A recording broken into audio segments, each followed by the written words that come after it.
ഒരേ വാപ്പാന്റെ ഒരേ ഉമ്മാന്റെ മലപ്പാൽ കുടിച്ച് ജീവിച്ച് വളർന്ന മക്കള് അവസാനം ദുനിയാവിൽ പകരത്തിന് പകരം കിട്ടണമെന്ന് ചിന്തിക്കുമ്പോ അള്ളാഹു പറഞ്ഞൊരു വാക്കുണ്ട്, നമ്മൾ ആരെയും ദ്രോഹിക്കണ്ട, നമുക്ക് ചെയ്യാൻ പറ്റുന്ന നല്ല കാര്യങ്ങൾ ചെയ്ത് നമ്മൾ മുന്നോട്ട് പോവുക. അറിഞ്ഞോണ്ടോ നമ്മളെ ചതിച്ചിട്ടുണ്ടോ? കണക്ക് റബ്ബ് നോക്കട്ടെ. നമ്മൾ നോക്കിയാ കുട്ടിയെ കൂടൂല.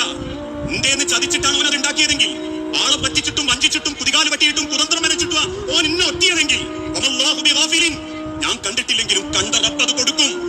അങ്ങനെ വഞ്ചിച്ചിട്ടും കള്ളത്തരം കാണിച്ചിട്ടും കൊത്തിപ്പിടിച്ചെടുത്തതും ഉപകാരപ്പെട്ടിട്ടില്ല. അതവന്റെ കുടുംബം പോലും മറുപടി പറയേണ്ടി വരുന്ന ഹബീബുന റസൂലുള്ളാഹി സ്വല്ലല്ലാഹു അലൈഹി വസല്ലം ഓർമ്മപ്പെടുത്തിയത് സ്വത്തിന്റെ പേരിലാണല്ലോ തർക്കം, അല്ലെങ്കിൽ അങ്ങനത്തെ ചെറിയ വിഷയത്തിന്റെ പേരിലല്ലേ തർക്കം. എവിടെയും പോകില്ല. നിങ്ങളെ ചതിച്ചോ മരിച്ച മണ്ണിന്റെ അടിക്ക് പോയാലും ഓന്റെ മക്കൾ അതിന് കണക്ക് പറയേണ്ടി വരും, അനുഭവിക്കേണ്ടി വരും എന്ന് ഹബീബുന റസൂലുള്ളാഹി സ്വല്ലല്ലാഹു അലൈഹി വസല്ലം ഓർമ്മപ്പെടുത്തിയതാണ്. അതുകൊണ്ട് കണക്ക് റബ്ബ് നോക്കട്ടെ. അള്ളാഹുവിന്റെ വജ്ഹ ആഗ്രഹിക്കുന്നവർ എന്ത് ചെയ്യണം? ഫമൻ കാന യർജു ലിഖാഅ റബ്ബിഹി ഫൽയഅമൽ അമലൻ സ്വാലിഹാ. നമ്മളെ കൊണ്ട് ചെയ്യാനുള്ളതൊക്കെ ചെയ്യും.